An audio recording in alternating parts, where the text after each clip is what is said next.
ಕುಮಾರಸ್ವಾಮಿ ಅವರು ನಿನ್ನೆಯಿಂದಲೂ ಆರೋಪವನ್ನು ಮುಂದುವರಿಸ್ತಾ ಇದ್ದಾರೆ. ಇವತ್ತು ಕೂಡ SIT ನಡೆಯುತ್ತಿರುವಂತಹ ತನಿಖೆಯ ರೀತಿಯ ಬಗ್ಗೆ ಕುಮಾರಸ್ವಾಮಿ ಪ್ರಶ್ನೆಗಳನ್ನು ಎತ್ತುತ್ತಾ ಇದ್ದಾರೆ. ರೇವಣ್ಣ, ಪ್ರಜ್ವಲ್ ರೇವಣ್ಣ ಈ ಟಾರ್ಗೆಟ್ ಮಾಡಿಕೊಂಡಿದ್ದಾರೆ. ನಿಮ್ಮ ಟಾರ್ಗೆಟ್ ರೇವಣ್ಣ ಮತ್ತು ಪ್ರಜ್ವಲ್ ರೇವಣ್ಣ. ವಿಡಿಯೋ ರಿಲೀಸ್ ಮಾಡಿದವರ ವಿರುದ್ಧ ಈವರೆಗೆ ತನಿಖೆ ಯಾಕಿಲ್ಲ? ಗೃಹ ಸಚಿವ ಪರಮೇಶ್ವರ್ ವಿರುದ್ಧ HD ಕುಮಾರಸ್ವಾಮಿ ವಾಗ್ದಾಳಿಯನ್ನ ಮಾಡ್ತಾ ಇದ್ದಾರೆ. ವಿಡಿಯೋ ಲೀಕ್ ಮಾಡಿದವರ ವಿರುದ್ಧ ಕ್ರಮ ಕೈಗೊಳ್ಳಿ HD ಕುಮಾರಸ್ವಾಮಿ ಆಗ್ರಹಿಸ್ತಾ ಇದ್ದಾರೆ. ವಿಡಿಯೋ ಲೀಕ್ ಮಾಡಿದವರ ವಿರುದ್ಧ ಕ್ರಮ ತೆಗೆದುಕೊಳ್ಳಿ.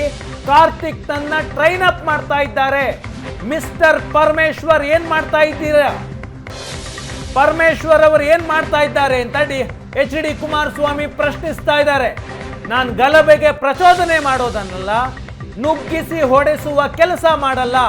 ಪ್ರಜ್ವಲ್ ನಡವಳಿಕೆ ಗೊತ್ತಿದ್ರೆ ಕಾರ್ತಿಕ್ ಕೆಲಸ ಬಿಡಬೇಕಿತ್ತು. ತನಿಖೆ ನಡೀತಿರುವ ರೀತಿಯ ಬಗ್ಗೆ HD ಕುಮಾರಸ್ವಾಮಿ ಪ್ರಶ್ನೆಗಳನ್ನ ಎತ್ತುತ್ತಾ ಇದ್ದಾರೆ.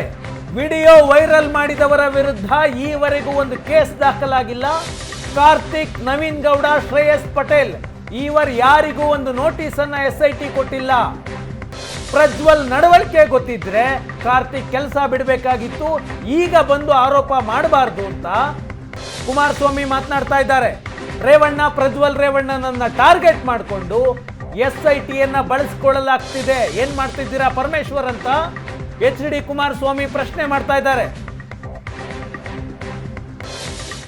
ಪರಮೇಶ್ವರ್ ಗೃಹ ಸಚಿವರಾಗಿ ಅತ್ಯಂತ ಪರಿಣಾಮಕಾರಿ ಅಂತ ರೀತಿಯಲ್ಲಿ ತನಿಖೆ ನಡೀತಾ ಇದೆ. ನಿನ್ನೆ ಅವರು ಹೇಳಿರೋದು ಅನುಮಾನ ಪಡಬಾರದು ಕುಮಾರಸ್ವಾಮಿ ಅಂತ ಹೇಳಿ. ನಾನು ಪರಮೇಶ್ವರ್ ಅವರಿಗೆ ಒಂದು ಮಾತು ಹೇಳಲಿಕ್ಕೆ ಬಯಸ್ತೀನಿ. ಇವತ್ತು ನೀವು ಗೃಹ ಸಚಿವರಾಗಿ ನಿಮ್ಮ ಕೆಲಸ ಸರಿಯಾದ ರೀತಿ ನಡೆಸ್ತಾ ಇದ್ದೀರಾ ಕೇಳಲಿಕ್ಕೆ ಬಯಸ್ತೀನಿ. ನಾನೀಗಾಗಲೇ ನೆನ್ನೆ ಎಲ್ಲ ಸಂಪೂರ್ಣವಾಗಿ ಹೇಳಿದ್ದೇನೆ. ಪ್ರಾರಂಭಿಕ ಹಂತದಲ್ಲಿ ಯಾವೊಂದು ಮಹಿಳಾ ಆಯೋಗ ಮುಖ್ಯಮಂತ್ರಿಗಳಿಗೆ ಪತ್ರ ಬರೆದರು, ಅದರ ಮೇಲೆ SIT ರಚನೆ ಏನಾಗಿದೆ, ಈ SITಯ ರಚನೆ ಆದಮೇಲೆ ನಾನು ಗೃಹ ಸಚಿವರಿಗೆ ಕೇಳಲಿಕ್ಕೆ ಬಯಸ್ತೀನಿ, ನೀವು ನಿಮ್ಮ SITಯ ಒಂದು ತನಿಖೆ ಲಿಮಿಟೇಷನ್ನ ಓನ್ಲಿ ರೇವಣ್ಣ ಮತ್ತು ಪ್ರಜ್ವಲ್ ರೇವಣ್ಣ ಅವರ ಹಿನ್ನೆಲೆಯಲ್ಲಿ ಮಾಡ್ತಾ ಇದ್ದೀರೋ, ಇವತ್ತು ರಾಜ್ಯದಲ್ಲಿ ಚುನಾವಣೆ ಸಂದರ್ಭದಲ್ಲಿ 21ನೇ ತಾರೀಕು ಬಿಡುಗಡೆ ಮಾಡಿರ್ತಕ್ಕಂಥ ಯಾವೊಂದು ಹೆಣ್ಣು ಮಕ್ಕಳ ಚಿತ್ರಗಳಿರ್ತಕ್ಕಂಥ ಚಿತ್ರೀಕರಿಸಿರ್ತಕ್ಕಂಥ ಕ್ಯಾಸೆಟ್ಗಳನ್ನು, ಪೆನ್ ಡ್ರೈವ್ಗಳನ್ನ ಬಿಡುಗಡೆ ಮಾಡಿದ್ದೀರಿ.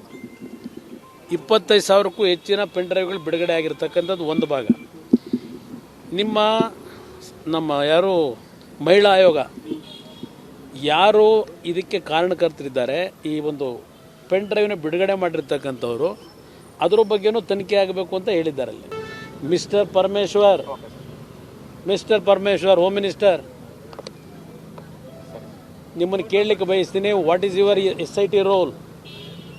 ಅಪ್ ಟಿಲ್ ನಾವು they have not arrested that Naveen Gowda, they have not given someone. Why you are suppressing all these things? ಪರಮೇಶ್ವರಿಗೆ ಕೇಳಲಿಕ್ಕೆ ಬಯಸ್ತೀನಿ. ಎಷ್ಟು ವರ್ಷ ಆಯಿತು? 15 ದಿವಸ ಆಯಿತು. 15 ದಿವಸದಿಂದ ನವೀನ್ ಗೌಡಂದು ಜಗಜ್ಜಾಹಿರ ಇದೆ. ಯಾರವನು, ಯಾರ ಜೊತೆ ಅವನ ಫೋಟೋಗಳಿದೆ. ಈಗ ನೀವು ಅವನು ಯಾರೋ ಒಬ್ಬ ಡ್ರೈವರ್ ಇದ್ದ ಅಂತ ಹೇಳಿದ್ನಲ್ಲ, ಪ್ರಜ್ವಲ್ 14 ವರ್ಷ ಕೆಲಸ ಮಾಡಿರೋನು. 14 ವರ್ಷದಿಂದ ಅಲ್ಲಿ ಕೆಲಸದಲ್ಲಿದ್ದ ಅವನಿಗೆ ಈ ರೀತಿಯ ಒಂದು ವ್ಯಕ್ತಿಯ ನಡವಳಿಕೆ ಗೊತ್ತಿದ್ದು 14 ವರ್ಷ ಅಲ್ಲಿ ಯಾಕೆ ಕೆಲಸ ಮಾಡ್ತಾ ಇದ್ದ ಈ ವ್ಯಕ್ತಿ? ಇವನೇನು ಮಾಡ್ತಾ ಇದ್ದ ಅಲ್ಲಿ 14 ವರ್ಷ ಡ್ರೈವರ್ ಆಗಿ? ಇದೆಲ್ಲ ಬರಬೇಕಲ್ಲ ಮುಂದಕ್ಕೆ. ಅವನೇನೋ ತಿಳ್ಕೊಂಡಿದ್ದಾನೆ, ಪಾಪ ರಕ್ಷಣೆ ಕೊಡ್ತಾರೆ, ನಮ್ಮ ಕಲ್ಲಬಂಡೆ ಭಾಳ ಶಕ್ತಿ ಇದೆ, ಮುಂದಕ್ಕೆ ಅವರಿಂದ ರಕ್ಷಣೆ ಸಿಗ್ತದೆ. ಸನ್ಮಾನ್ಯ ಪರಮೇಶ್ವರ್